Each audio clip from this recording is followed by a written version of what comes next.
نحمده ونصلي على رسوله الكريم اما بعد فاعوذ باللہ من الشیطان الرجیم بسم اللہ الرحمن الرحیم۔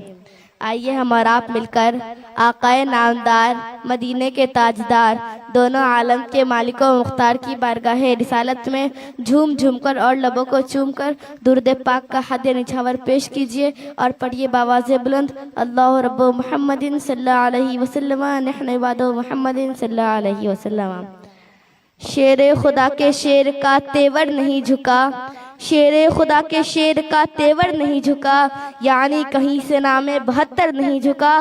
طاقت لگا دی پوری کی پوری یزید نے، طاقت لگا دی پوری کی پوری یزید نے، لیکن میرے حسین کا ایک سر نہیں جھکا۔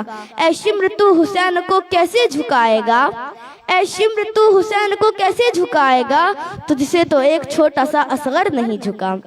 محترمہ سامعات، تمام تعریف اس رب کریم کے لیے ہے جس نے ہمیں اپنے حبیب مکرم صلی اللہ علیہ وسلم کی امت میں پیدا فرمایا اور ہمیں ان ہستیوں کی محبت عطا فرمائی اور دین اسلام کے لیے اپنا سب کچھ قربان کر دیا۔ لاکھوں کروڑوں سلام ہو ہمارے نبی محمد مصطفیٰ صلی اللہ علیہ وسلم پر، جن کی گود میں امام حسین رضی اللہ عنہ نے پرورش پائی، جن کی پشت پر امام حسین رضی اللہ عنہ سوار ہوئے تو سجدہ طویل ہو گیا، اور جنہوں نے فرمایا حسین منی وانا من حسین، یعنی حسین مجھ سے ہے اور میں حسین سے ہوں۔ محترمہ سامعات، امام حسین رضی اللہ عنہ کوئی معمولی شخصیت نہ تھے، قرآن کی عملی تفسیر، حدیث کی چلتی پھرتی تصویر اور محمد صلی اللہ علیہ وسلم کی گود میں تربیات کا نچوڑ تھے۔ ان کی زندگی کا ہر لمحہ، ہر فیصلہ سکوت امت کے لیے مشعل راہ ہے۔ جب تخت خلافت پر یزید جیسے فاسق و فاجر کو بیٹھایا گیا، جب منبر رسول صلی اللہ علیہ وسلم پر فسق کا سایہ پڑا، جب شراب و ظلم کو نظام کا نام دے دیا گیا تو حسینی غیرت پکار اٹھی،